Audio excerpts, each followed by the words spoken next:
I hope so. Everyone is safe and sound in this difficult times and taking all possible measures and with your family.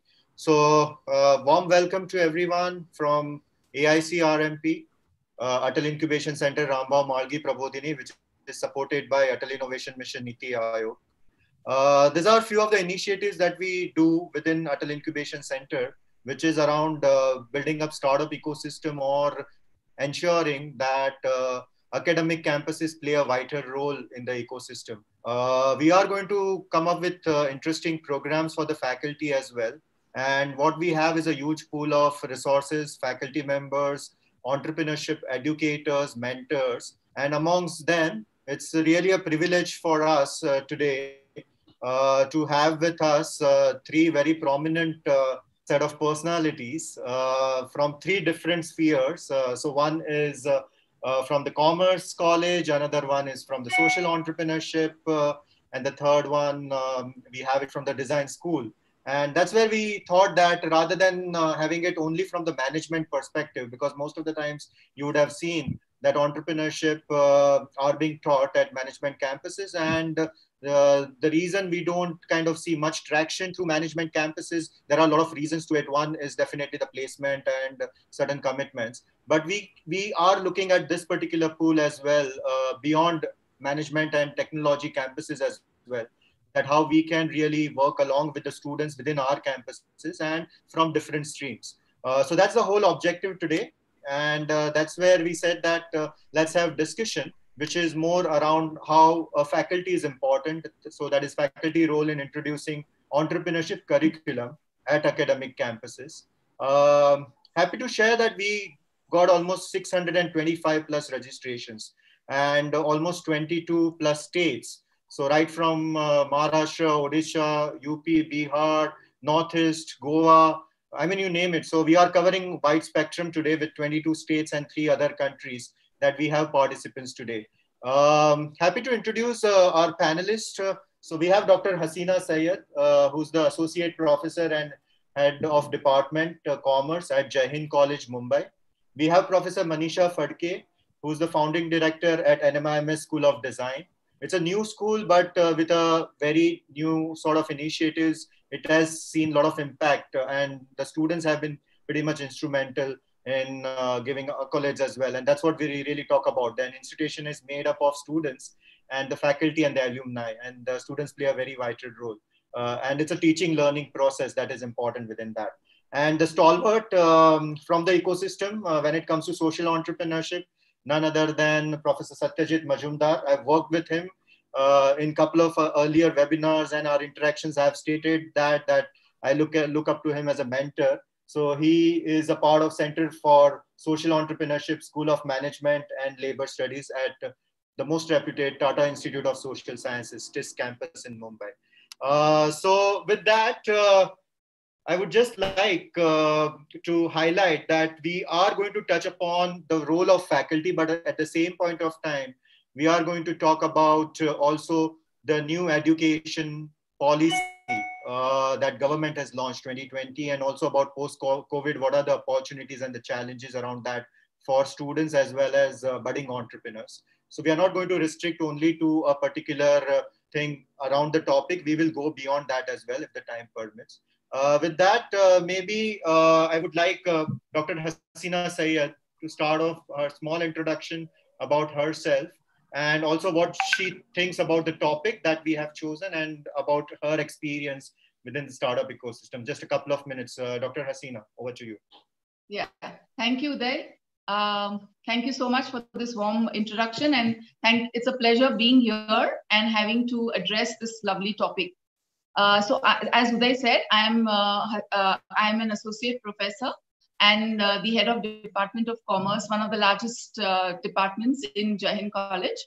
And it's been 33 years in the teaching experience. And I'm also certified entrepreneur mentor and entrepreneurship educator. I got certified with NEN, now called the Wadhwani Foundation. So I've been in this field, in the entrepreneurship field, past 14 years now. I started the FDP. I started getting trained. I started the ECEL in my college in 2007. And from that time, my journey towards entrepreneurship has been very, very enriching. And it gives me great pleasure to be a great contributor in this entrepreneurial ecosystem. And this particular topic today that we have is a very pertinent topic, absolutely needed. And the first part of the topic talks about whether we need entrepreneurship curriculum and the introduction of entrepreneurship curriculum. Absolutely, very, very essential today. Very essential today, because today now, in today's scenario, it's not just enough for a student to know the academic subjects, and they need to know a lot of additional skills, a lot of other creative skills, a lot of additional add-on skills, and to build the right attitude also to face any kind of difficult and tiring times.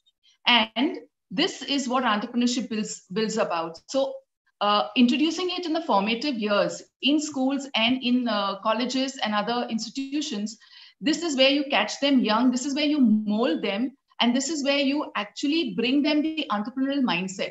What is entrepreneurship? It's not just about creating a new venture. It's about learning to, assuming responsibilities, taking risk, being creative, being innovative, thinking out of the box, all these skills. And when you're into entrepreneurship, you're learning how to recognize a commercial opportunity. You're learning how to, learning a lot of skills like management, marketing, managing finances, and very important, learning the right attitude also.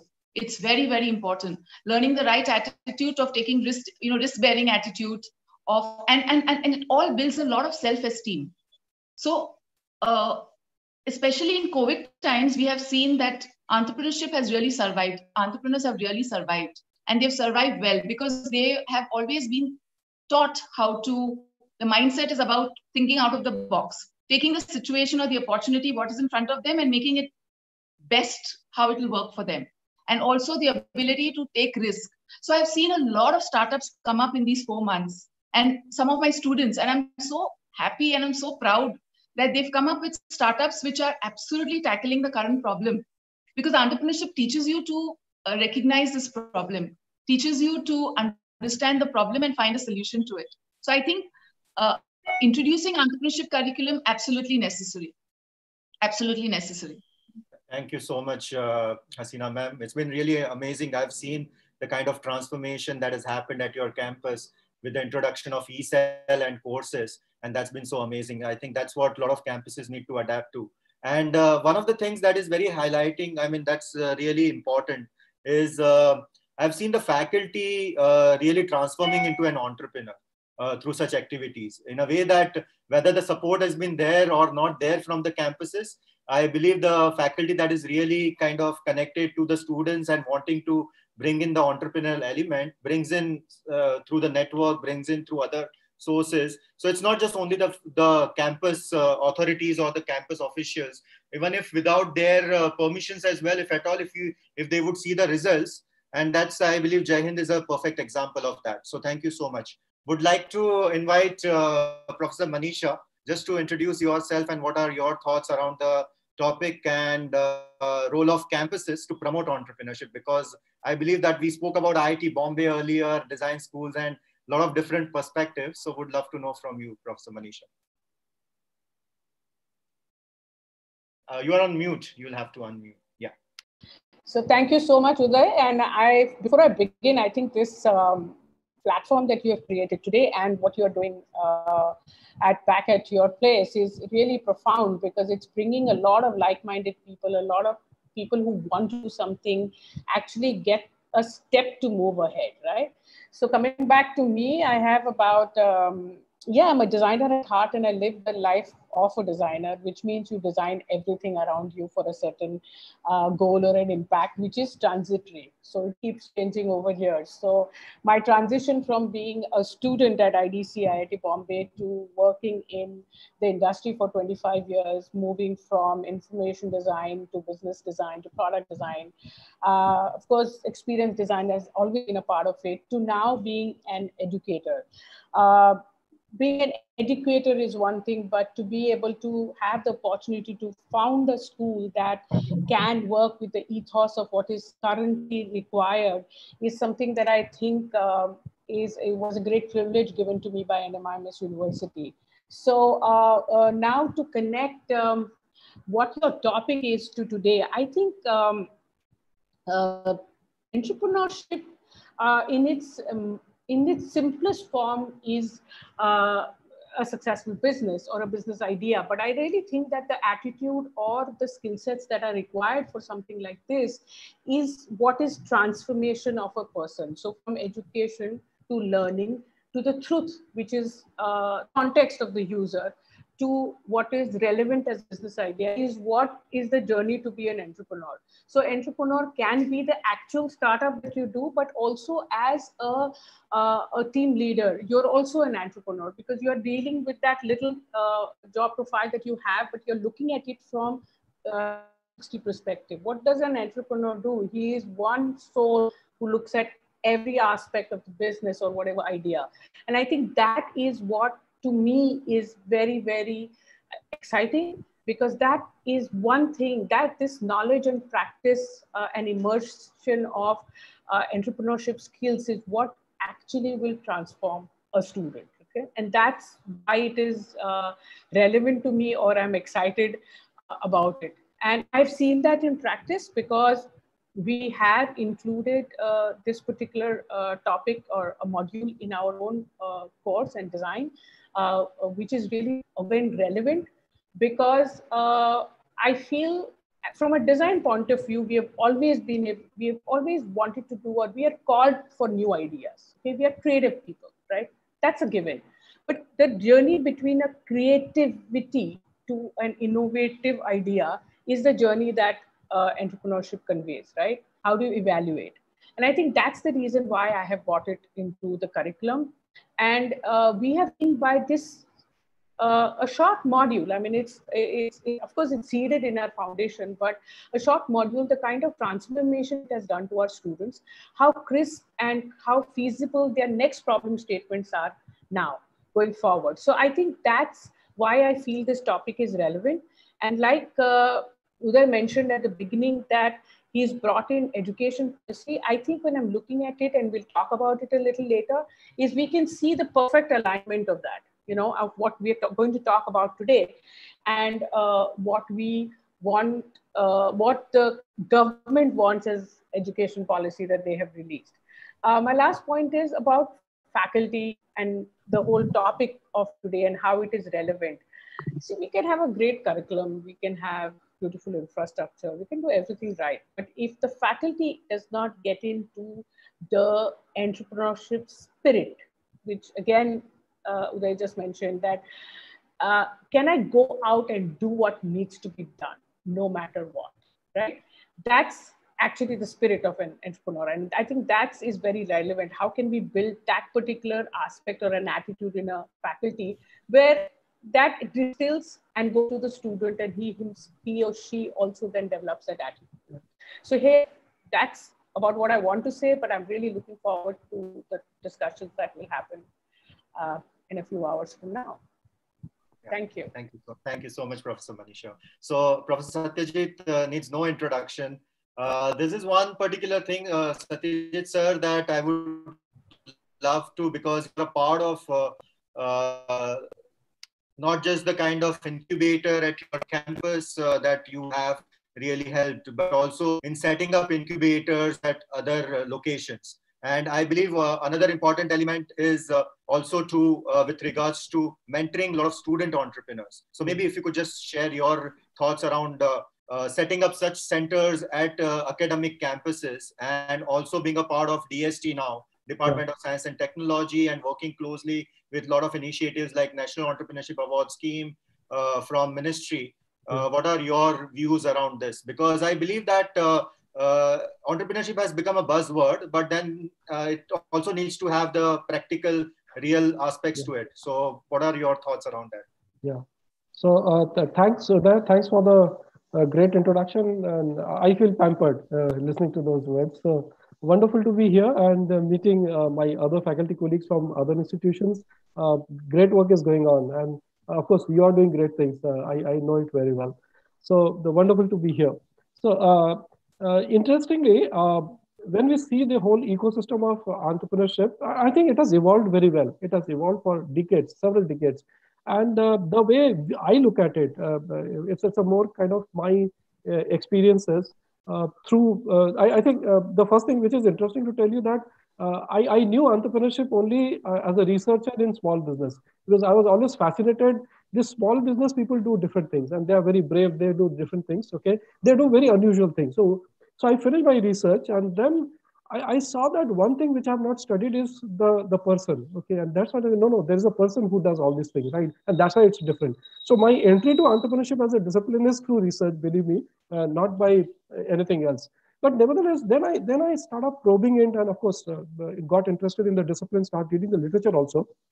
Then you see, entrepreneurship is actually a science. It's a science, right? It emerged as a science when all of us teach and sort of educate people, including faculty training, including incubation center.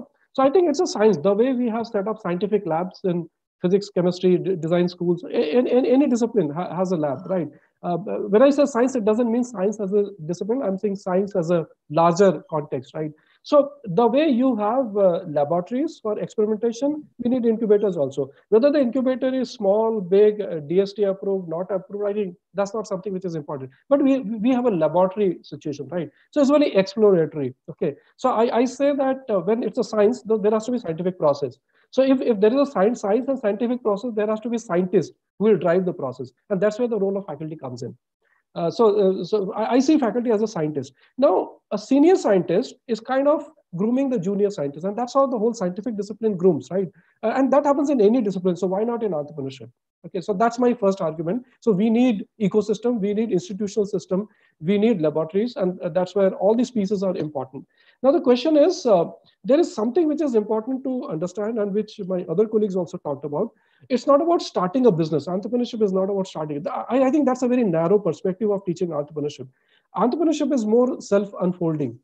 You're allow person to explore yourself. I think that's far more important than starting a business. Once the person unfolds himself or herself, I think then the person decides what to do, right? So it's more of being entrepreneurial than starting an enterprise. So that's very critical for me. And that all of us have to learn through in our lifetime. We learn it in a hard way, okay? But we don't learn it systematically. If it is a science, it's learned systematically, then things are a little easy. Okay, and I would say all this system support, good educators, good laboratories, means incubation center, help to enhance the efficiency of the system, where the chances of failure comes down. We are not guaranteeing success, but we are saying all of us are contributing to reduce the chances of failure. And that's why we are creating the body of knowledge of entrepreneurship. So I would suggest education system. Education system could be degree awarding, non-degree awarding.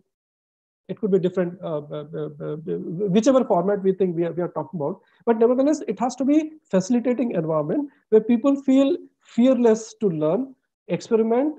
They are free to fail and go back to the drawing board and analyze, discuss, seek support, right? Where they are not pressurized by the grades.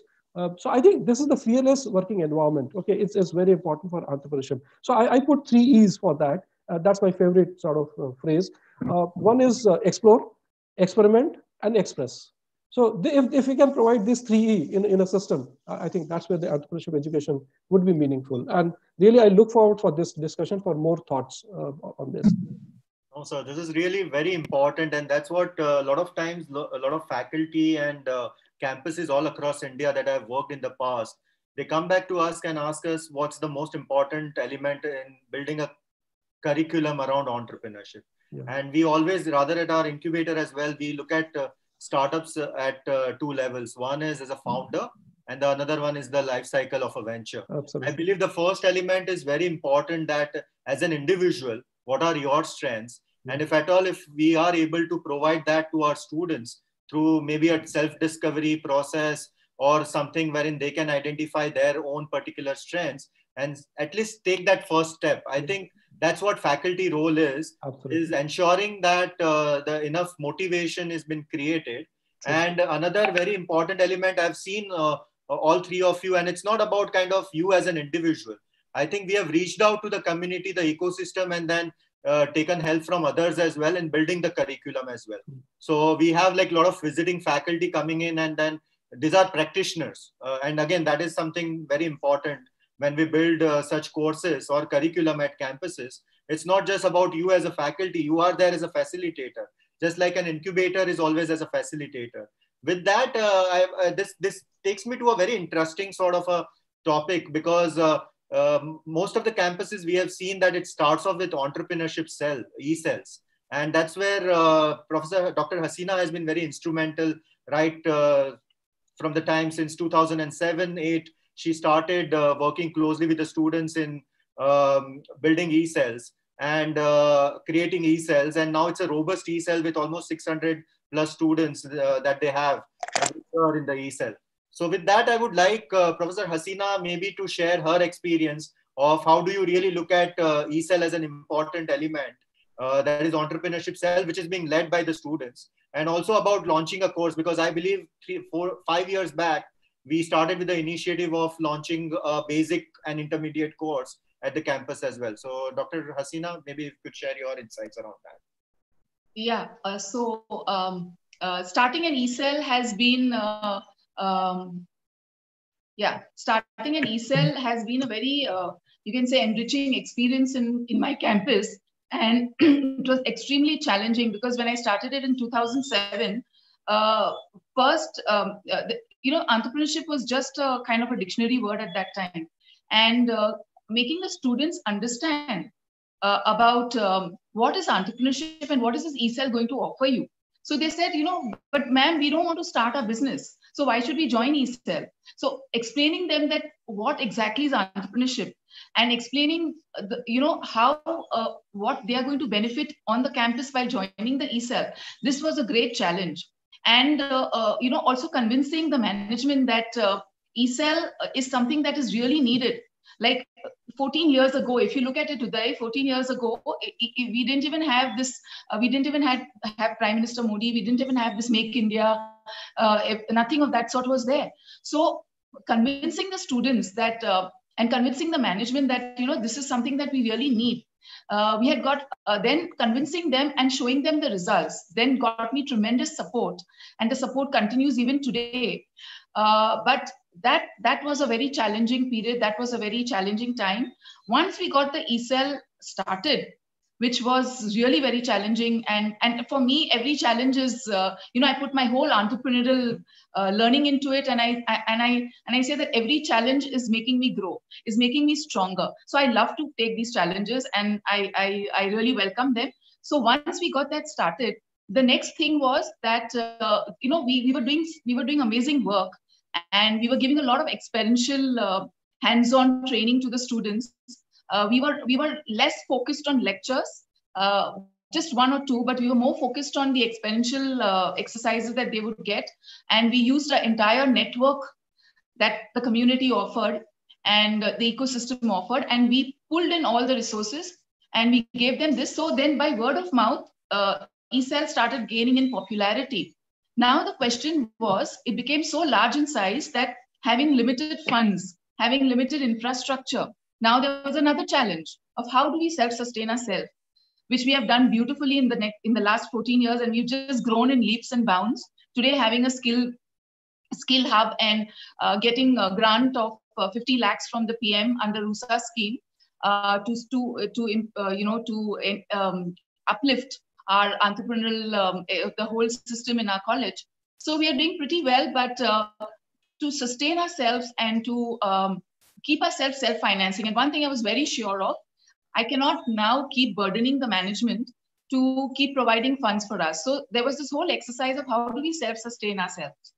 So one is, of course, we were charging a very basic fee of 50 rupees per member, basic fee. But the kind of events that we were doing, the kind of hands-on experience that we were providing, we were getting a lot of sponsors were getting attracted to our campus. We got funds from sponsors. In fact, we could have 2 and 3 days entrepreneurship festivals, which we used to have in a big way, all sponsored. Food and everything was sponsored. So we were creating and generating revenue for our campus instead of, instead of asking for them. So by way of membership fees, by way of, getting these sponsors, by way of conducting these courses. So the courses also was, even today, the course is very, very nominal. It's actually just very nominal, but yet it is generating revenue for us to become self-sustaining. Because with that, we can provide a lot of very good entrepreneurial hands-on knowledge to our students. So this whole exercise of having an e-cell, leading the e-cell, having it self-sustained, having more and more people in, like even this year, in spite of being online, we've started our activities. And the fact is that within 1 week, we had close to 400 members. And I said close because we have to keep 200 seats for the FIs that will come in later in September. So within a week, and there are students begging and pleading that, ma'am, we want to be a member. It's simply not, it's because of the kind of work, it's because of the entrepreneurs that we churn out from the campus, and because of the kind of training that we give them to develop the right kind of entrepreneurial ventures, attitude, knowledge, skill, everything I can say, everything. I hope I've explained myself. Yeah.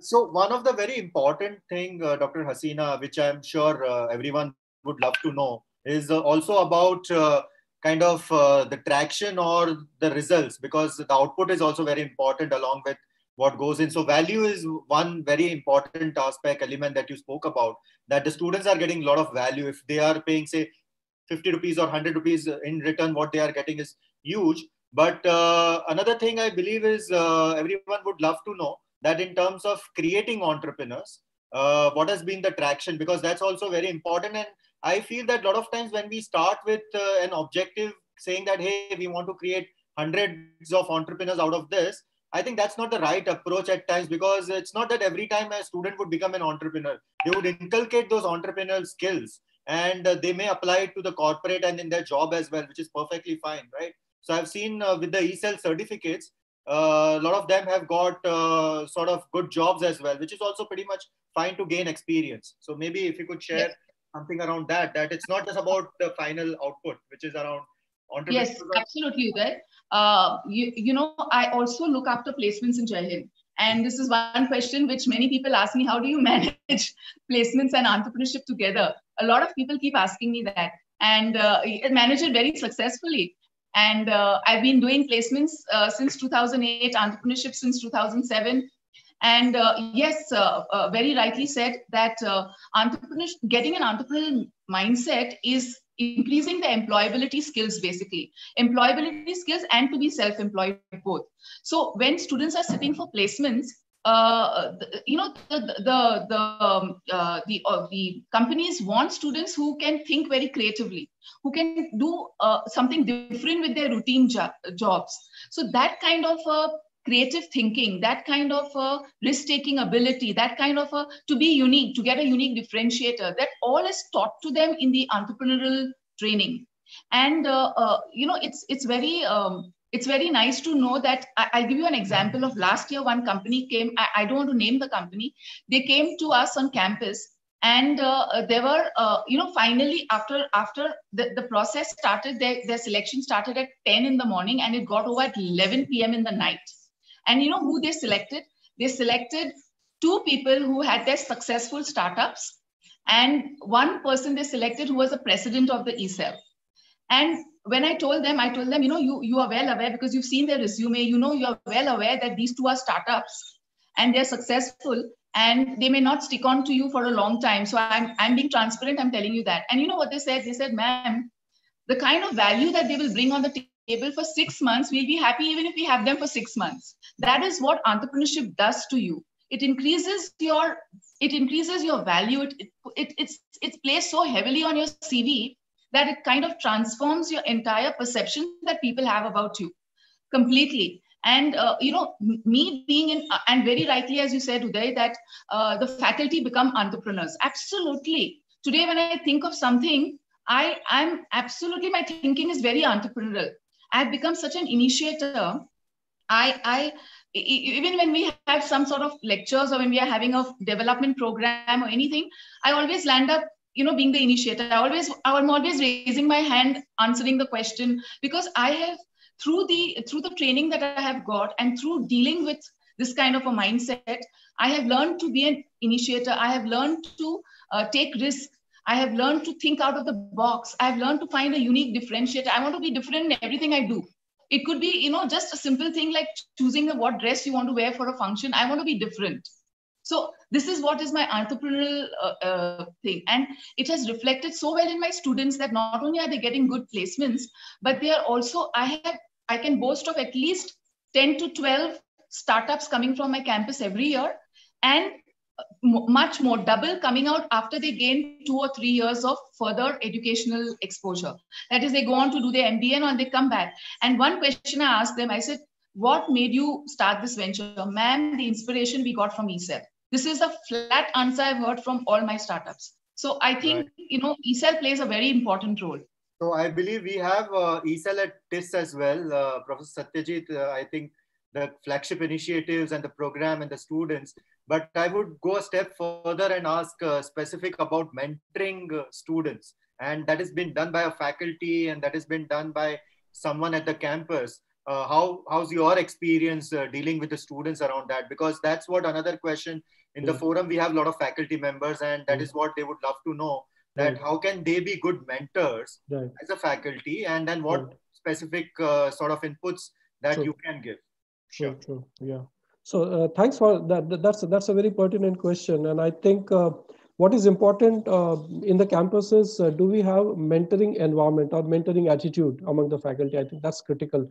And certainly faculty has to be the first mentor in any educational institution campus. And nevertheless, we can bring other mentors also who come on board. So we do both actually. So what we did is, we are fortunate in that sense that we have a full-time master's program on social entrepreneurship. So what we talk about entrepreneurship is a part and parcel of our life. So it's not difficult for us to motivate anybody because the student come only to learn social entrepreneurship. I think so. We are slightly better placed in that sense. We need not pursue anybody. We need not sort of motivate anybody because they are here because they want to become an entrepreneur. That doesn't mean that everybody goes and start up an enterprise. Some of them do join other organizations, but as Dr. Hasina also said that some of our students, graduates, they work with somebody else. They work as an incubation staff, incubation manager, etc. But nevertheless, they contribute to the entrepreneurial ecosystem building, and that's I think that's quite valuable.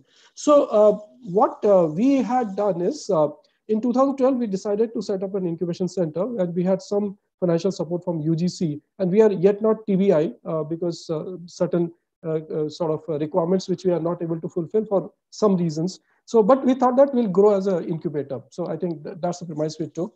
And eventually we opened up the incubation center to outsiders also. Outsider means non-graduates who are not graduate from our institute. So far as incubation is concerned, it's competitive. Our students and others will sort of compete equally. So everyone has to compete and then get into there. Now, what is the basis of competition? Basis of competition for the institution, which is not technology institution, will be the mentoring only, nothing else. What we sell is mentoring, nothing else, because we don't have a great building, we don't have a big space. Our shared workspace is also very small, and we deliberately decided that we'll do virtual incubation. So a lot of our incubators don't sit in Mumbai, they are across the country. So they are working in respective places. So we have a mechanism of engaging with them. So I would say what need to be sold is mentoring also only, nothing else. But very critical part of mentoring is not about giving a solution. Mentoring is all about provocation. How do you provoke? How do you provoke the mind to think? Okay. Rather, it's really asking the right question. So I think mentoring also needs grooming. So my next submission is, as we need to be groomed as a teacher to teach entrepreneurship, we also need to be groomed as a mentor. And believe me, teaching and mentoring are two different roles. They're two distinct different roles, I would say, if I overemphasize that statement, right? Because teaching is a lot about educating people. So actually you give them models, you give them precedences and all this thing. And mentoring is all not about that. Okay, mentoring is just provocation. Give them examples. Can you do this? Can you do this? Okay, and sometime initial phase of engaging with the entrepreneurs, they get a little frustrated also. Okay, this guy is not giving any answer. When he comes and say, can you suggest something? I said, no, I don't know. I don't have a solution. Have you thought about this? So he goes away. This guy doesn't have a solution. Then again he comes, can I ask something? Like, yeah, can I do this? I say, I don't know. So look, it's a difficult task to refrain from prescribing a solution because I know what this person is supposed to do, right? Nevertheless, when I do that, I need not frustrate him to the extent that he leaves, he goes away. Okay, so he thinks it's very frustrating to become an entrepreneur. So that's the balancing role. When you don't give the answer, you also don't frustrate the person and allow him to think too. So it's a provocation, thinking, and sometimes giving them knee jerk in terms of, guys, you're not doing, you're stagnant, you're not thinking this way, etc., etc. What is your purpose? Did you identify the problem? So asking some kind of jerking question, knee jerk question is also critical. Sometimes faculty members find it easy to do and sometimes they don't. Let me put it upfront. So not all of us are very comfortable about being a mentor. Sometimes we are, sometimes we are not. But we leave it to the choice of faculty member. If they want to become a mentor, they are most welcome. And not necessarily that the faculty member have to teach entrepreneurship. Even the faculty member could be domain experts also. And domain experts can give them a big picture that they can show the world. So basically, mentoring is all about provocation. If I sum it up that way, it's also giving them the direction to think. Okay, that's critical. And also not to make them dependent on me. So I'm not here as a coach who will coach them what to do. The person has to find a way out, right? That's the role of mentor. So sometimes, but it's good to have a mix of mentors in the campus. It mixed a mix of faculty, a mix of practitioners, a mix of young entrepreneurs. They themselves can come and talk a lot of their insights and help them to build up the contribution. So I think it has to be proper mix. We need domain experts also. Nevertheless, domain experts are needed, but a kind of right mix is something critical. And mentoring is also about having patience. Okay. And sometimes there are moments where you get frustrated because the guy is not progressing. And sometimes the other way around also. The other person is frustrated and he's not finding you comfortable. So it's a little interesting process, very interesting. I would say it's very interesting. I enjoy being a mentor. I really enjoy. It's just that I know that you have gone beyond the campus. It's not just within your campus. I've seen you mentoring a lot of early stage entrepreneurs, social enterprises outside your campus as well. And that is, I think, a key takeaway, that mentoring is more about even transitioning yourself from a faculty to more of a kind of a person who can give a good picture around what are the do's and don'ts. And but another challenge that we see, and I've seen that with a lot of campuses at times, because as a faculty, there is always that sort of a tag that you should know those answers. But as a mentor, you can always say that, hey, I don't know this, and maybe I'll connect with someone else, which faculty should be ready with. And that's all about open-mindedness and then ensuring that you are in the journey throughout and not just kind of closing the doors with just kind of only answering. It's also about kind of that person, the mentee that's coming to you, and sharing your thoughts around it, and maybe giving them more insights rather than what he's really thinking, maybe a narrowed down kind of an approach. And that's where, with that, I've seen really hands-on kind of mentoring happening at a design school. And Professor Manisha, I think we are dealing with UG undergraduate 19, 20-year-old kids. These are like kind of having a lot of aspirations. And at times with our education system, what we call it as spoon feeding as well, right? That there is a thin line that as a mentor or as a faculty, how do you really ensure? And we launched the creative entrepreneurship curriculum together. And we had a lot of good findings through that as well. So maybe if you would like to share about the process at your school and then how we look at, because one of the elements that we saw was they are thinking from the design perspective of user experience and all. But now they'll have to think from a market perspective.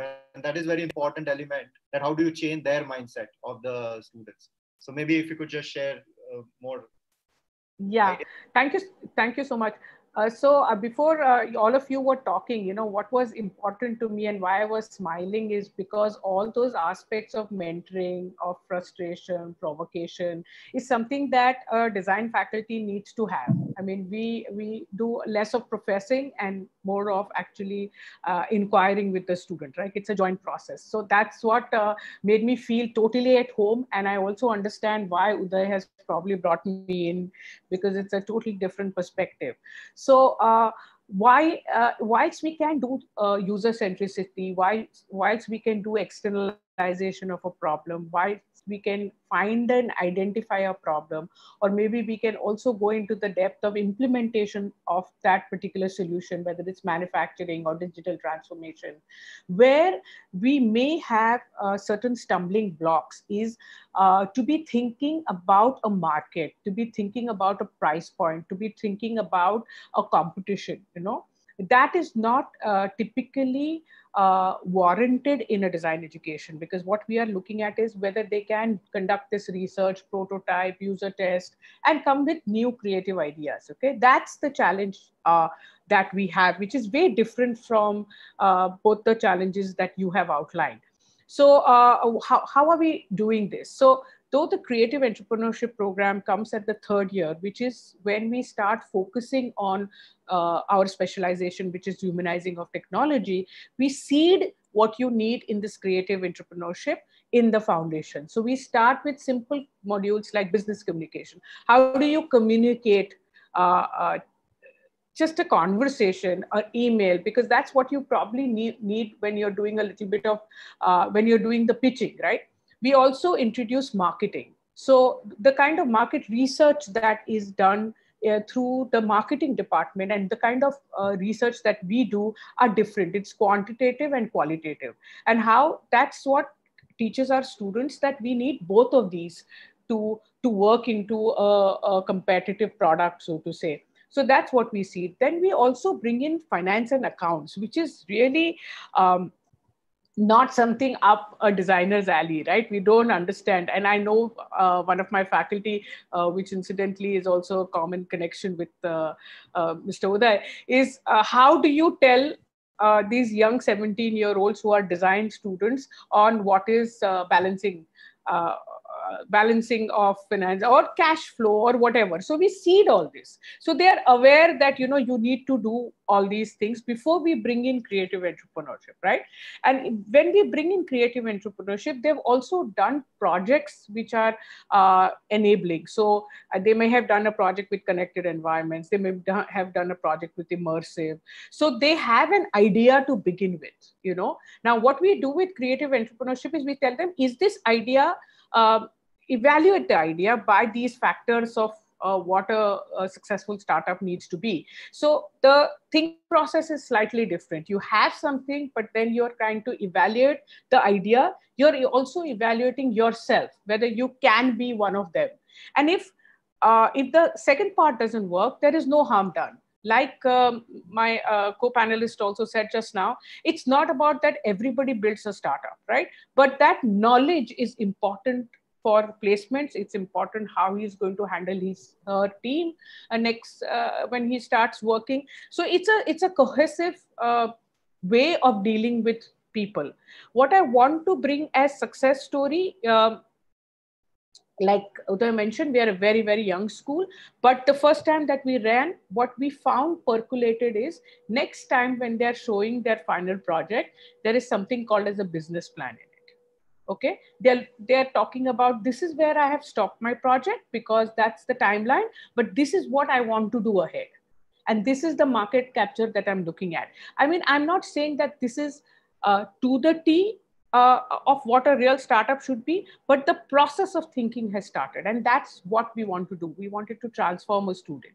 Now, from this small cohort of 25 students that I have, there is one student who has already taken this over. And the reason he got his internship at an X company is because of his presentation at a creative entrepreneurship module. So I would resonate with what Dr. Hasina was saying, that, it is what people are looking at. It's basically people are looking at, you have the knowledge, we agree, because you have the degree, but do you have the learning? And then can you apply that learning? And this learning to application, this journey is probably wheeled quickly, by this creative entrepreneurship module. So I think that's the journey that I would like to say. And I think every design school needs to do that. Now, going forward, we are also thinking of how do we take these projects that we have, student projects, to market. And now this particular module is going to accelerate another cell with us. Okay. And that's how we're going to take it forward. so that people who do want to do startups, who want to spend another 2 years doing it, have the opportunity to do it in the school itself, right? So that's our go ahead plan. But I can definitely conclude that it's not about creating startups, but it's creating about a mindset of a startup. And that's what we are trying to do in this design school. Yeah, I hope I answered that question relevantly. Yeah, very much. And this is very, again, very pertinent kind of a question. And it's all about that sort of mindset. But at the same point of time, I believe we have a lot of participants today in this forum that are from tier 2 and tier 3 cities as well. And I believe that out here and sitting in Mumbai, we can talk about all the resources, networks being available. And that's where my question to Professor Satyajit and a couple of you, I think we have visited a lot of smaller towns and cities as well. How do we really connect with the virtual world now happening in a way that now it's a lot of things are online? Anything specific that you would like to, because earlier the resources were not there in those smaller towns and the confidence was lacking, even in the faculty. I mean, that's also very important. Yeah. How do we really design such courses, or how do we have such FDPs for faculty? And as we always say, it's experiential, right? So bringing experiential element in an online education will always be a challenge as well. So any thoughts around that, Professor Satyajit? Would like to start from you, because you have been a pioneer in this entrepreneurship curriculum, and then you have taught structured courses as well. And after that, maybe Dr. Hasina, if you could share your thoughts around that. Yeah, Professor Satyajit. Yeah, Uday, thanks for asking that question. So one thing we did right from the beginning, when we started this, so we had a lot of good precedences with us. I don't know whether we were lucky or we were in problem, but it's good to have a problem in your side so that you become lucky subsequently. So 2007, when TISS thought of doing this master's program in social entrepreneurship, there were none. Of course, Narsee Monjee Institute has started an MBA program around the same time. I think we both started around the same time. But that was 3 years, I think, part-time or weekend program, and we wanted to do full-time program. So I think both of us were doing the unprecedented journey on their own way. Okay, there's nothing to learn. I think we were lucky. We were lucky. Nothing to follow, right? So we ourselves become a kind of entrepreneurial to explore what is needed to be done. So we have done a lot of such things. Then second thing what we did is we took our curriculum to various experts in entrepreneurship education like Shankar Venkataraman, Saras Saraswati, all of us know them. And we actually had a long discussion with them. We traveled and spent a lot of time with them and said that this is the curriculum they want to teach. And the first thing which we got is, even I still remember Venkat said that, Satyajit, this is one of the best program I can ever imagine. Please don't change it, run it, and you will see the results. I think this is important to network with people and get some kind of validation of the idea. I'm not saying that you should get ideas what to do, but just get some kind of validation. Okay, this is the way I'm thinking, okay, kind of thing. And research always helps. So we always strengthen the research part of it. So we didn't do only teaching. We do 3 things. We do startup, we do research, and we do teaching. We do all the 3 things. Now, what happens is, immediately after that, we felt that there is a dearth of trained teachers, and you also know that since you are there in space for even longer than me, in fact. So we said, okay, let us do one thing. Whatever we do, let us share with others. Okay, whichever way possible. So we started running FDP program. What hamare paas ye hai, if you want, we'll give you. Okay, that kind of thing. So we developed that attitude, and that sort of had its own sort of momentum. We are still into that. So whatever we do, we attempt to share with the faculty colleagues across. We started doing that. And same thing then happened in incubation also. We did the same thing in incubation. We started sharing our experiences. So eventually we became knowledge partner, and I feel really proud to tell that now we are knowledge partner, one of the flagship program of Government of India on biotechnology startups. So it's only because we thought that we need to be knowledge partner and not a knowledge preacher alone, right? So this partnership mode actually helped us. So I think it's very simple. And as I said, that our incubation is more virtual than actual. So we have only 1 or 2 incubators sitting in the shared workspace. We have very small shared workspace, but most of them are spread across the country. Somebody is sitting in Northwich, somebody is sitting in Chennai, and etc. So I think virtual came by default to us. We didn't make any extra effort. So virtual came by default because we said that social entrepreneurship had to happen where it has to happen. It did not happen in, and we always say that Delhi, Mumbai have enough solutions. Okay, let us go back to the places where solutions are needed. And that's what so I think this virtual mode, everything, we did that. And that also happened, triggered us to start our online program. We already have an online program also, a 6 months online program. So teaching online, doing mentoring online came as a part of default because we intended to connect with people across the country and we wanted to share it. You'll be surprised to know that we did a lot of teachers training in US also. With Kenesa University, Nepal, and those countries also, because see, it's all about when people get excited about what you are doing, and they say, okay, can you tell us how do you do it? So we did a lot of kind of mentoring session in Russia also, in particularly the state of Siberia and several other countries actually. So and it's more learning for us, believe me. It's not giving them a gyan, but seeking their inputs also, how they are doing it. Okay. So I think that's very important. What I see is you have to wear that entrepreneurial hat yourself, right? That's it. That's it. That's reach out to people. Yeah, reach out to the people. That's it. And it will trigger. And then again, I mean, your particular focus area was more around entrepreneurship as a specialized school. But the ones that want to really start, I always say that start with a cluster approach and more of a vision, or maybe something that you would love to be a leader in that. You have to really set the benchmarks. And with that, I think one of the modules that you run, maybe you could talk about it, because we are talking of social entrepreneurship. And one of the modules that I've seen, maybe a lot of out here would love to know exactly what's that key module around social entrepreneurship, because not many youngsters would take up social.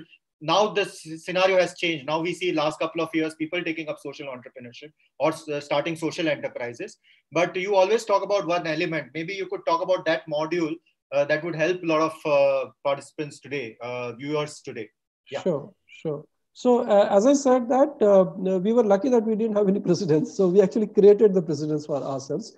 And of course, as I said, the validation. So we started looking at where does social entrepreneur exist? And I'm coming to the very specific social entrepreneurship as a domain, right? Social entrepreneurship comes in when there is a gap. There is a systemic gap. Okay, and that's where social entrepreneurship, and in fact, entrepreneurs also do the same thing, but entrepreneurs do slightly differently. I don't see a much difference between entrepreneurial approach and social entrepreneur. Not much difference. Probably they do similar things. So what we said is, it's important for us to see that where is the gap. Is the gap on the market side or is the gap in the supply side? Is it that people want it and they don't have it? Accessible healthcare, and those are the domains I'm referring to. Or is it that there is a market need, but there are not set of organized producers, right? So maybe some interventions in establishing a farmer producer company and so on, community-based enterprise, etc., etc. So I think the first provocation is, how do you visualize the big picture and the social context? That's what we say, socio-political context. Is a very context understanding is very critical, and very unbiased way of understanding the context. And we ask them to do social, political, economic, technological, regulatory, everything put together, right? It's a very comprehensive understanding, but nevertheless, that's important. And how do we do it? A part of it happens in the classroom, and substantial part of it happens in the field, immersion. That's what we call as immersion, right? Go and see yourself. Okay, and don't go with the hat of giving a solution, go with the hat of learning from them. Okay, and our students, they go and stay in the villages, they go to Jhabua, they live with the people there, they eat the same way, the same food. Even we also do that. Faculty also does the same thing. We don't send the students anywhere where we have not gone experience ourselves. That's the first thing we do. First, we will go, we will experience, we'll stay there. If you are convinced that, yeah, this is the way students should experience. So immersion is very critical at the faculty level, at the student level. That's the first piece, social context. The second piece is entrepreneurship, which all of us understand what it is all about, innovation and business plan writing, etc. I think all of us know about that. The third piece is the management tool. So for all of us, marketing, financial management is a management tool. It's a tool to solve the problem. And we need balancing of three. So we put these three pillars together, and we have mapped it across the semester. Every semester has outcome defined, and it's a strengthening the capability of the student to look through the problem, solve it through entrepreneurship mode, through enterprise mode. So this is how the whole structuring of the program is done. Even our incubation is also kind of extension of this thought process alone. Yeah. Thank you so much. I mean, that's really wonderful insight from you. And these are all experiential in a way that the course has been kind of developed and then rolled out to a lot of students, and not just the students, but also other incubators. And these are being followed everywhere.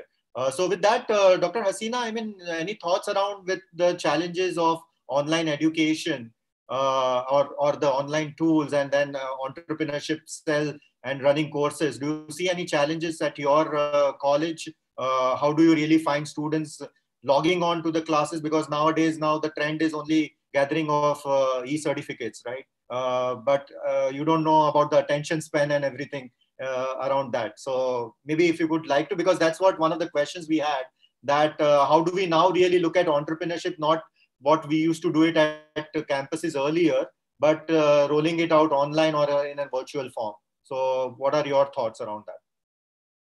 Yeah, Uday, it's a very interesting, a very interesting question. And we all are facing these challenges. And of course, I personally believe that, online can never replace or displace the offline aspect. I personally believe in that. But we are in a situation where we have to keep progressing. We have to keep moving. So we have to find innovative ways of doing things online. So as you rightly said that the trend is towards collecting e-certificates, there will be a small section of the students. If I'm talking from the college perspective and the undergrad perspective, there will always be a small section of students who will be there only to collect the e-certificates, right? But we cannot stop the work of an e-cell because of these few students. We have to focus on those who want to learn. We have to focus on those who want to gain something from it, value, and want to start their own ventures or want to develop a different kind of a mindset. So having said that, I had a lot of brainstorming sessions with my students, with my e-leaders, and we started online, and we are kind of we cannot have all the experiential exercises that we had earlier, but we are trying to have many of them. Like for example, boot camp. So bootcamp is a very successful, past 3 years, we are having one of the most successful events in my ECL is the bootcamp. And so we thought, how do we do this online, where we are having groups working together, where we have a lot of brainstorming, where you have presentation. Of course, that social interaction and that fun of sitting together in teams, all that is missing for sure. But at least we will get some results. So this is what we decided. Whoever is the moderator, like for example, if Jai Hind College ECell is doing it, or if AIC is doing it, they will form virtual groups. So we give them an assignment. Offline, they will form virtual groups. Give them the assignment. Give them time to form their business ideas, or to pitch their business ideas, or to construct it into a business model. And then let's have the whole group which we have created online come and present it together online. And it works very well. So we have a lot of exercises, even something like a business plan competition, we can definitely have it online.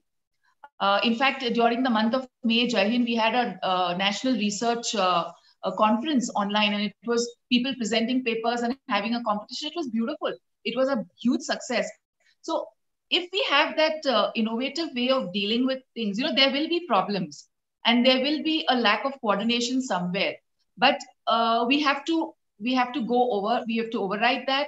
We have to overrule that, and we have to keep doing innovative things to keep it online. So yes, though online will not have that impact as offline, at least we'll get started, at least we'll get moving, and we won't have that economy becoming dull and static and having no ideas coming up, and getting resource people. In fact, one of the biggest challenges earlier for me was to get the resource people at the time I wanted them. Because if they were free, my infrastructure was not free. I never had the rooms. Today, you'll be surprised that I'm calling them up and I say, yes, ma'am, absolutely, wherever you want us. So I'm getting the best resource people. So that's a great advantage of going online. I'm getting the best resources, best people. That's, I believe, Dr. Hasina, again, your entrepreneurial mindset, positive thinking, right? That we have taken those particular problems into opportunities. And that's what at our incubation center as well, we say that now we can have more mentors mentoring our startups because of the time that they are saving it. So very, very, very good thought around that. And with that, we have got a very interesting question, Professor Manisha, that there are those streams, right? So you have in the education system campuses that are running science or maybe chemistry or certain labs, not specific to commerce, management, and those particular streams. How do they really look at entrepreneurship or building a curriculum around entrepreneurship? Because these are maybe even arts students, and with the new education policy coming in, National Education Policy 2020, which is talking about multidisciplinary approach, how do you see, and then any suggestions from your end coming from a design school, how would campuses that are not typical management campuses should look at entrepreneurship courses? And with that, maybe next 7 minutes, we'll talk more about the post-COVID and national entrepreneurship, national education policy as well. Would love to know thoughts from others. Yeah, sure. You are on mute. Sorry. Yeah. Before we answer that question, can we step a little back and say that why did these other streams not want to do that, right? Because they were always given to understand that you don't control business. You are not business owners, right? Whether it's the pharmacy school or whether it's a science school or whether it's a commerce school, maybe commerce a little more, but or the art school, right? But now you can do, you can have any idea that is feasible, right? So it's just that we have never given them that thought provocation. So when we are talking about a design school, it is meant to go out of its way. It's meant to work in constraints. So for us, the minute you say challenge, we are smiling because that's an opportunity for us, right? So we never use words about challenge. It's always a hub. Something new is happening. The user wants something new. The manufacturing process wants something new. So all this is ingrained in design. But where I stand as being a multidisciplinary institute, I see my pharmacy school actually doing real pioneering work in biosciences as well. Even our science school is working in a lot of path-breaking research, which can be taken to market, right? They themselves have ideas, and we are now talking about how we can work together. So when we mean design, we do it for a certain impact, right? But when all these other people in their labs are working, they are doing it for a research impact, or they're doing it for a new knowledge creation. It is not necessarily dovetailed into a solution, right? So now we have to take this new knowledge or the new breakthrough they've done and make it into a product. So the act of productizing any research that you have, which is new knowledge, like research as paper, but research as actually documented evidence or a new path-breaking process or a science discovery, is what we don't inculcate, right? And why business MBAs do it? They do it, it comes naturally to them. As designers, it comes naturally as idea creation does. So I think this is where these two pillars are having a separate existence. But today what's happening is, the startup world, and thanks also to our government pushing all this, this word has become a buzzword, but it has also gained momentum among students, and they feel that it's okay to try. Okay, so that thing is also changing. So when you said business couple of years ago, like 10 years ago, 12 years ago, we said, oh, we can't think of business, we don't have funds. That's how it is. A businessman's son or a daughter does the business. That's how it was, right? Lakshmi percolates and, rolls into another Lakshmi. But it wasn't like, it's not like this today. You need to have a powerful, validated idea. Funds come from somewhere else. So that's the different chain of thought that has come here, right? And students are now questioning learning. True. Okay, they're questioning education, because the education curriculum or whatever has in a way dated. Like most of our universities have a dated curriculum, and the student has already gone into probably a Snapchat, which is like a 1 second communication, right?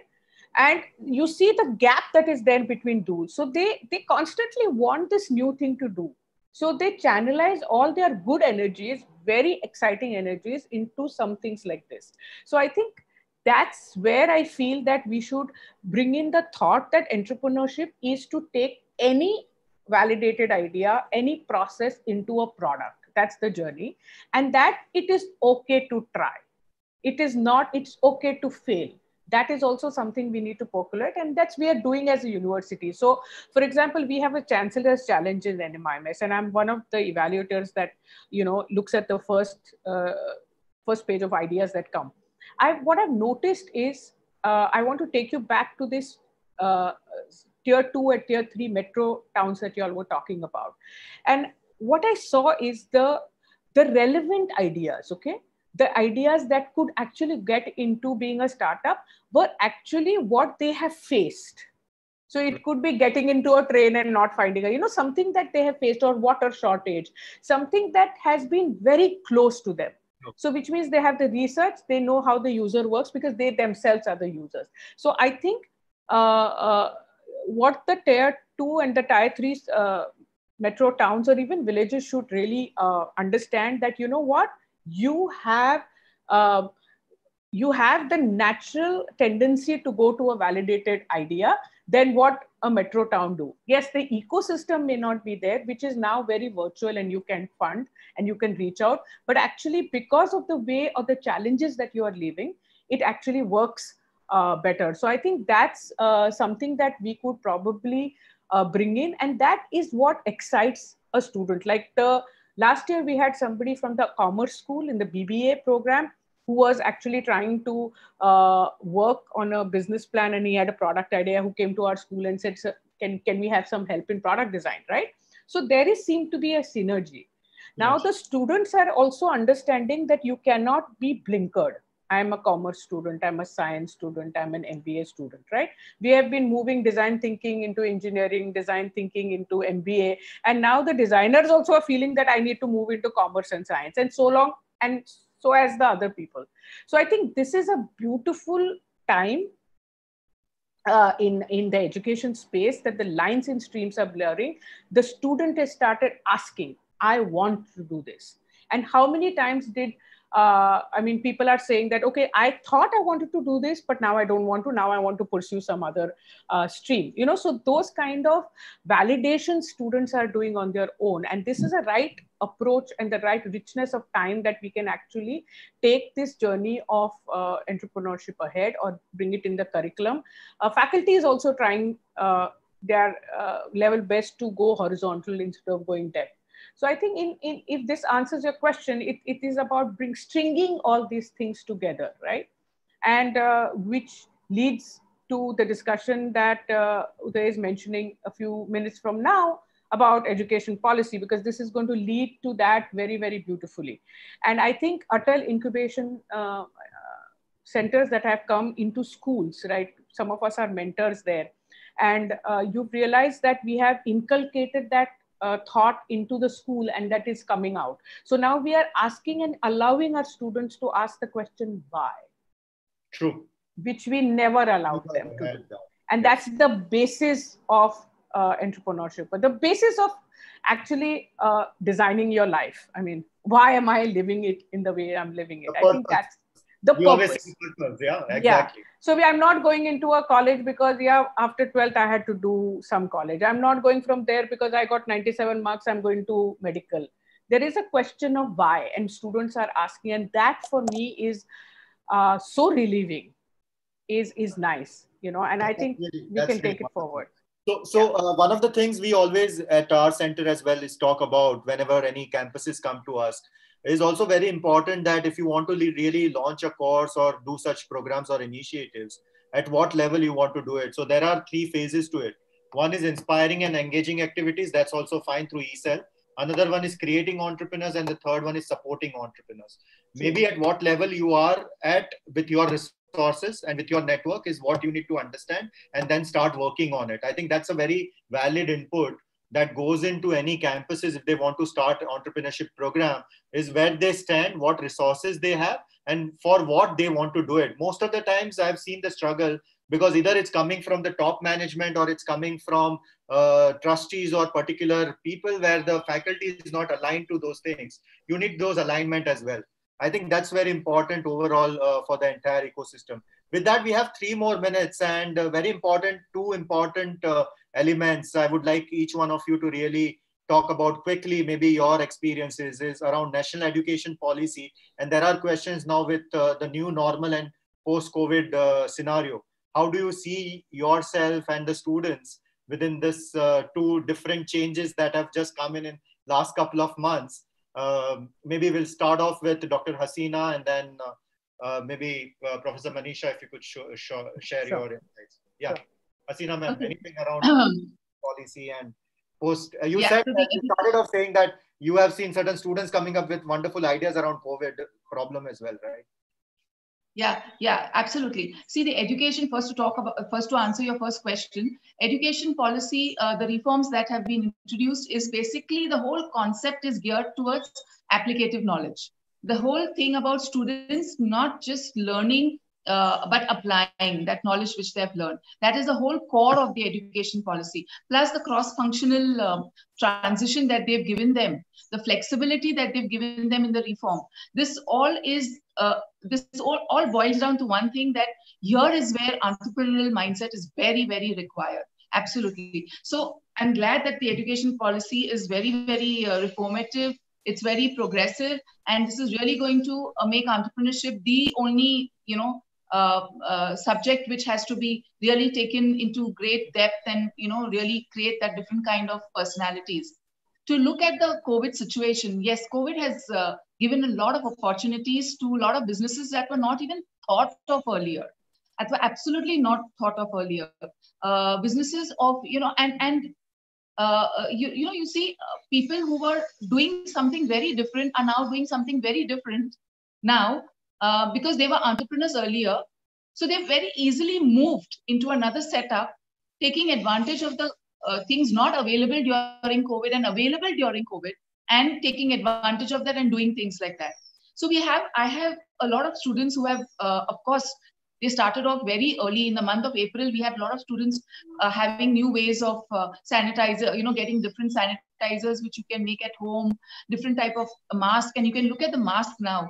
Now here is where the designing of the mask, matching your outfit, this has given a lot. I have now people who were my student who was just a vendor of jeans, getting jeans, and now he is into have it matched with your mask.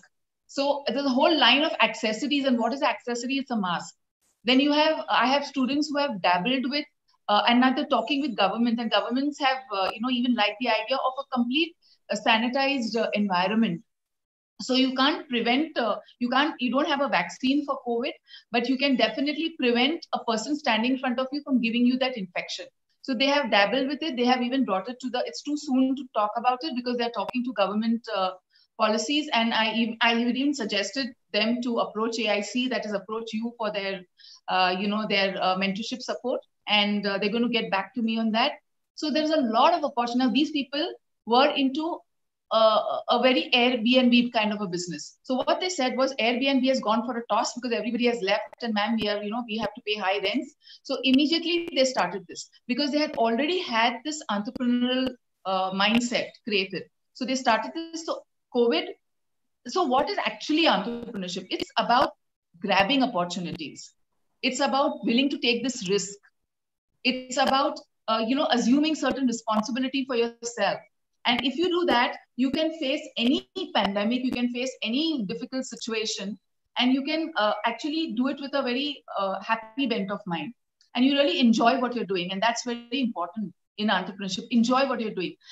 Uday, just give me a minute to tap on something very pertinent that I would love to talk about is when we spoke about FDP and we spoke about faculty. A very important thing that whoever leads the entrepreneurship program on the campus, out of the campus, themselves should be very motivated to do this. And motivation comes from within.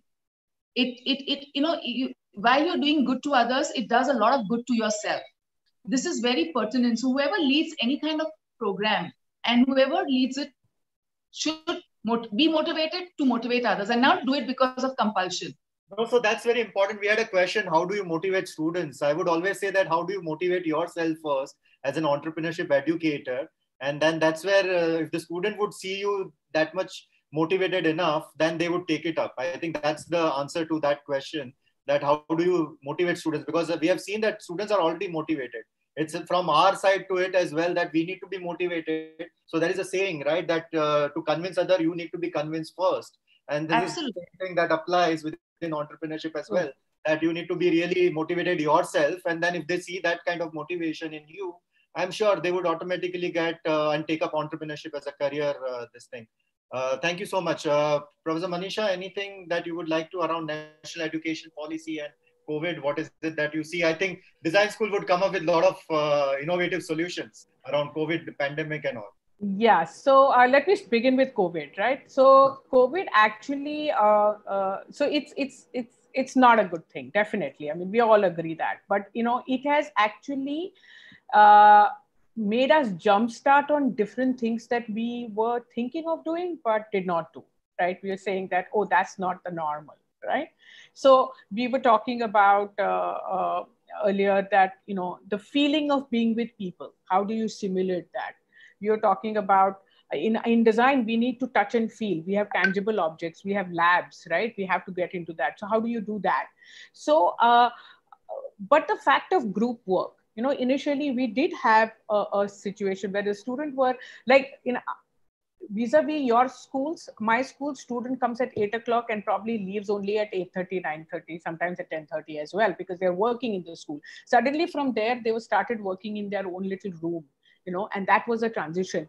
But today when I see students, they have very naturally aligned to Zoom, their breakout rooms, how they work. So I think they figured out their work, and we do collaborative working where you're looking at new apps or solutions like Mural, where you can do collaborative brainstorm thinking, and it is moving beautifully. So I think COVID has challenged us in some way, but I think it is time to stop and think and say that, do we want to go to the normal, or do you want to make a new normal in education also, where we can work with hybrid kind of a classroom situation? Yeah, that's point one. Second, where designers are doing new things. So I think it's very commendable. We are in the fourth year now, right?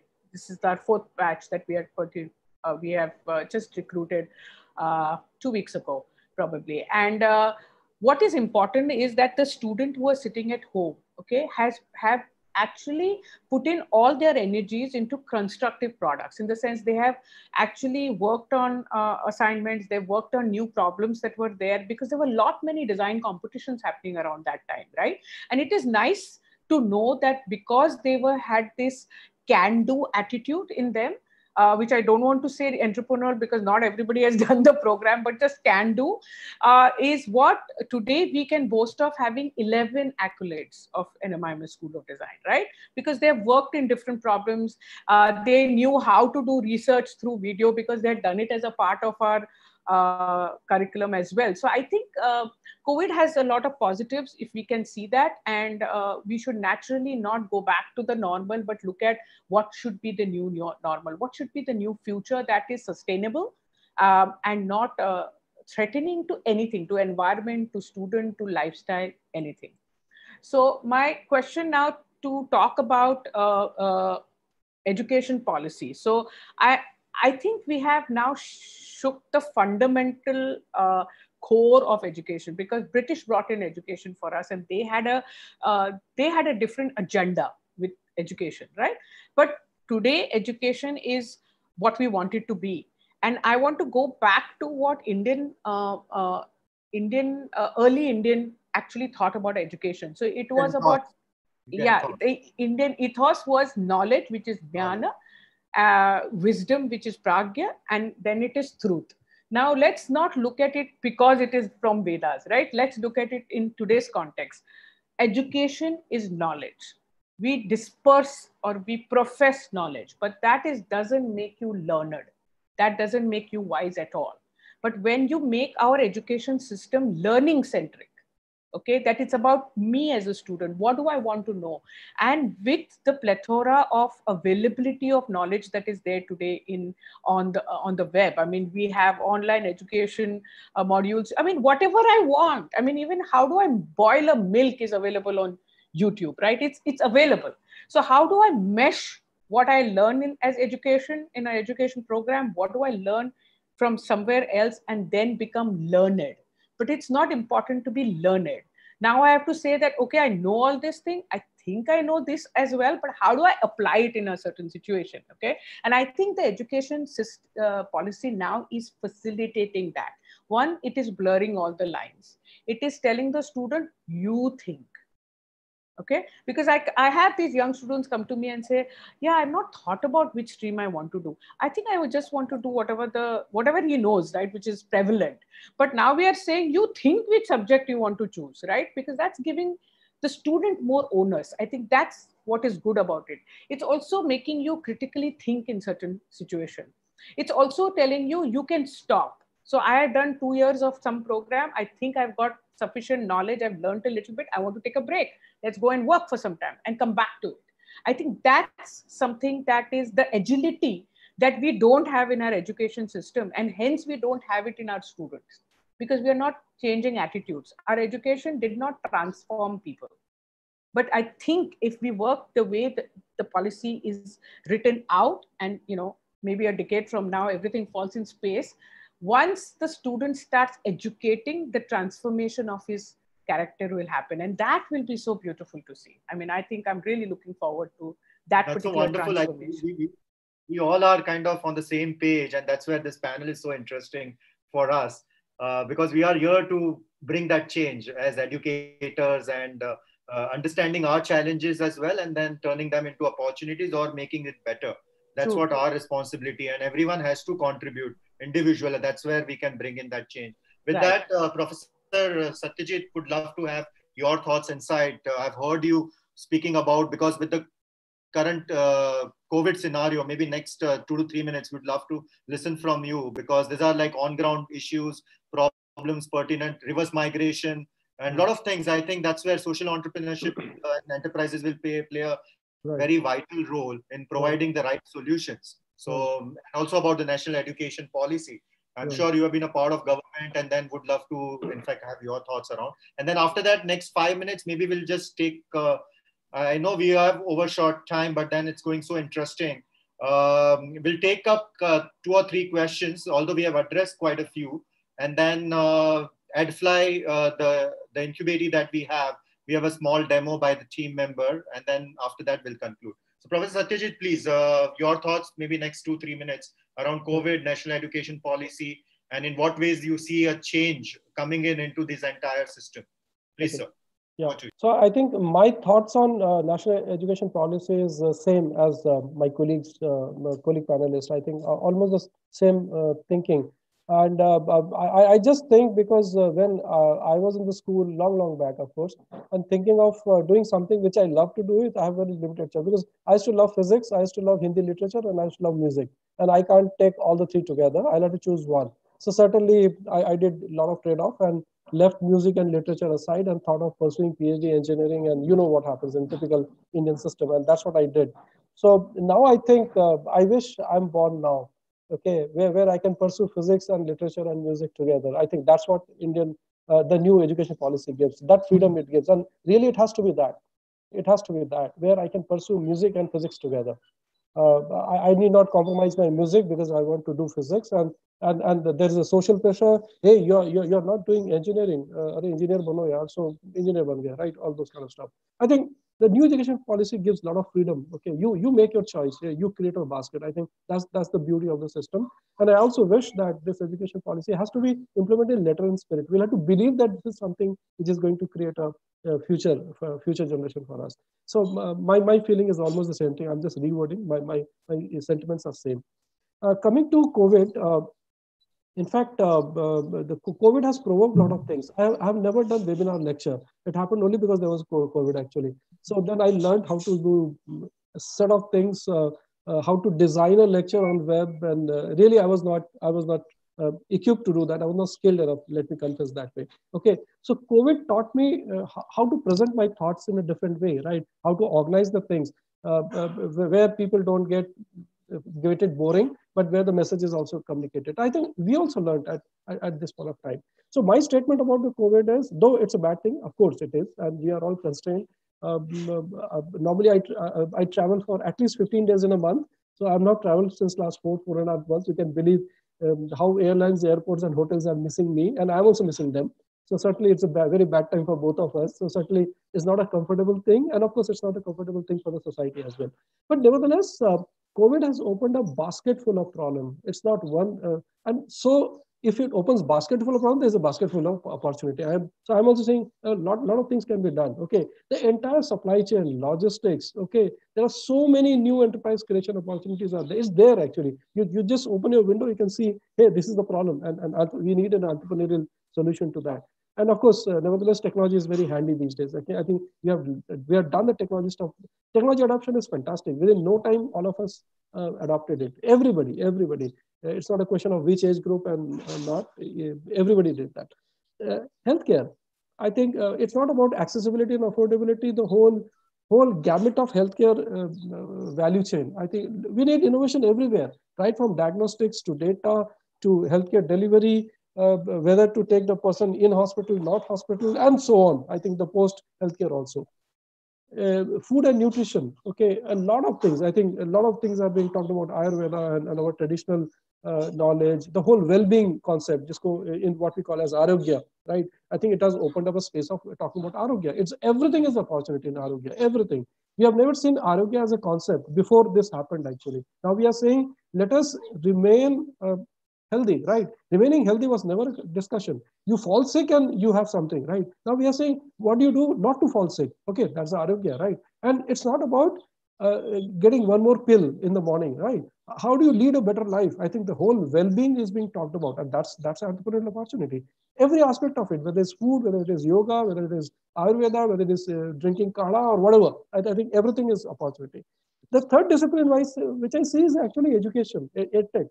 Not only EdTech, around the entire education. How do you do education? That's whatever we have done, it's actually no good.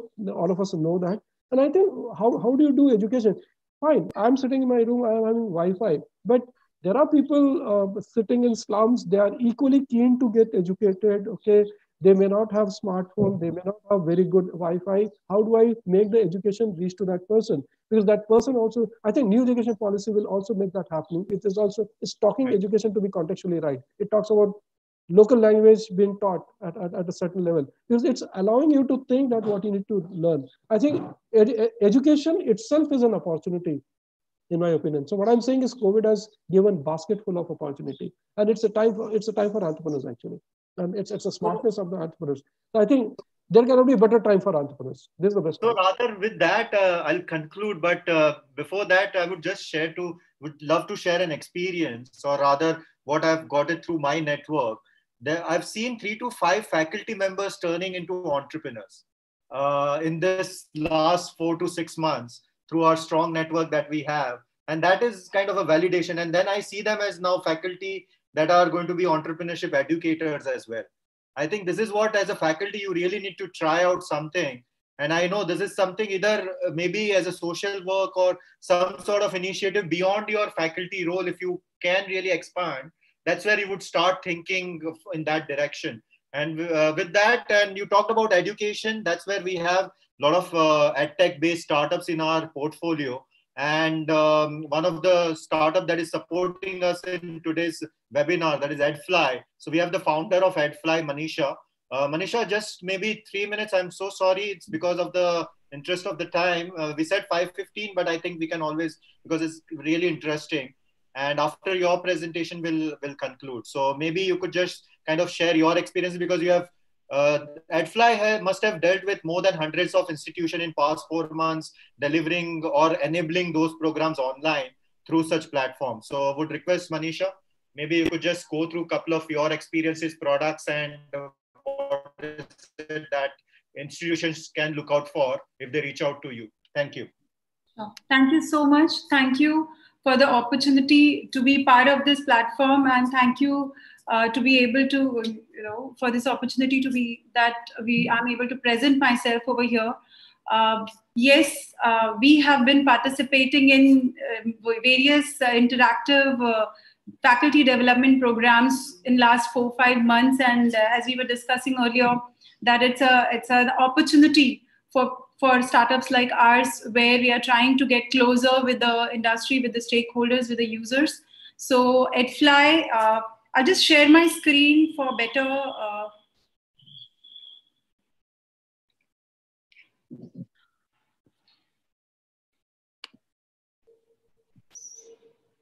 So EdFly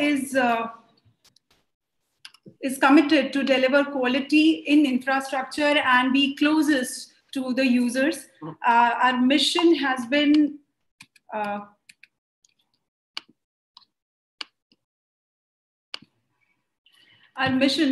to deliver easy technology-enabled solutions to our stakeholders in the education sector and bring concrete change in the Indian education system. So with this, basically from last 4 years, we've been identifying the challenges, trying to figure out whether it's the technology or the process change or the training or the various other aspects that really bridges the gap between the need that educators or students are facing, and trying to bridge that gap.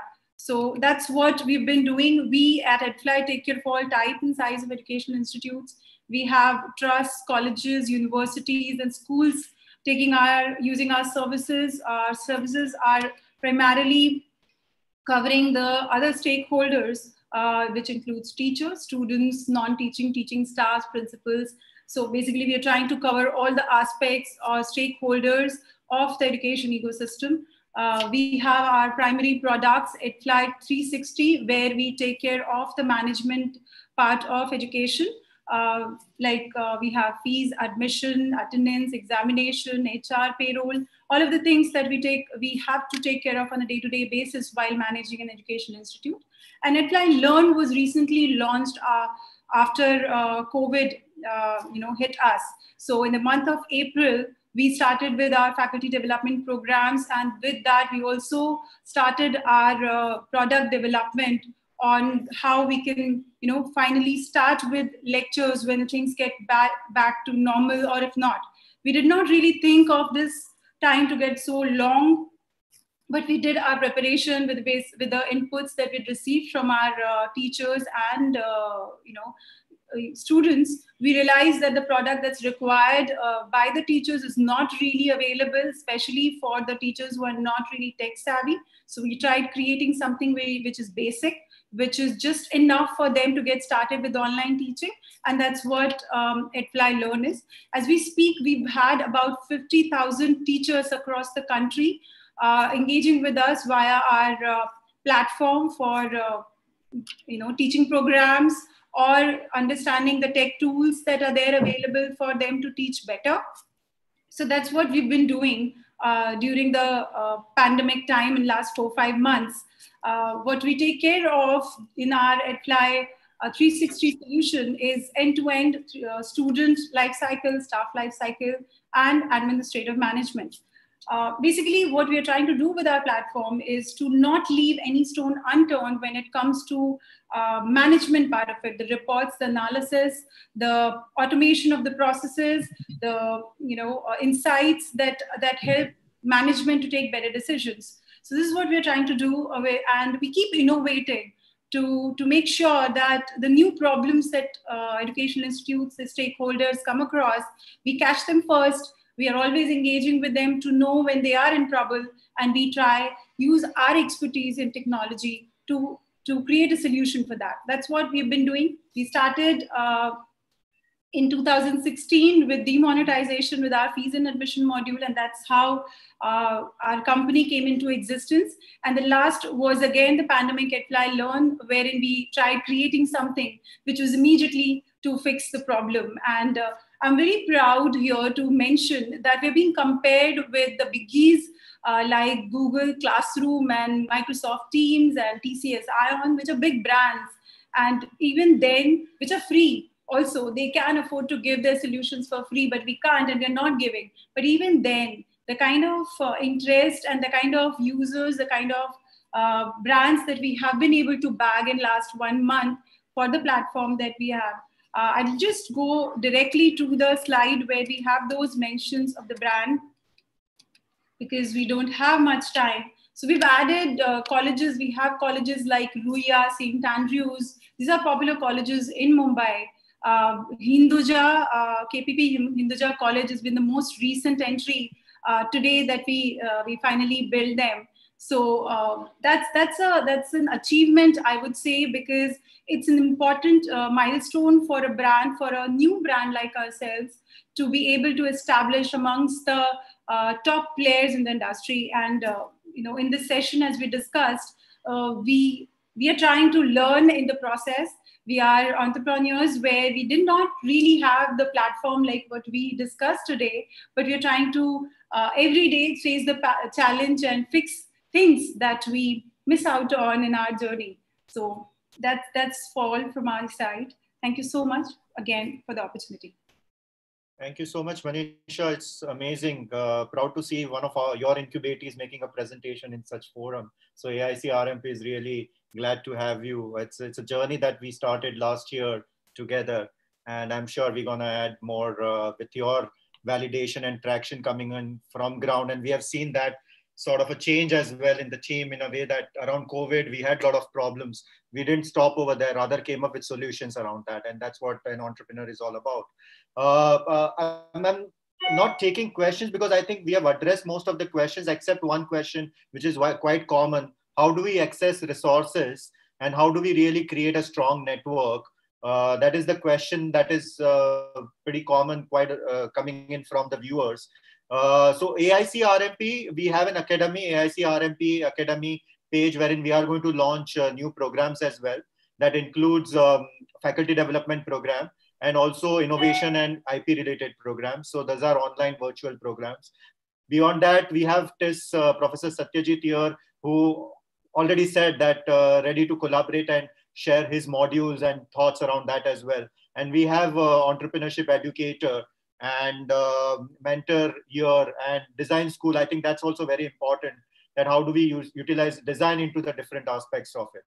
So with that, I think it's almost 20 minutes overshot. We really, but then it's been really so amazing having like-minded people together, sharing our thoughts. And this is just a beginning. I believe that we're going to interact with all the viewers, everyone in this forum on a long-term basis by adding value in their journey and learning from them as well.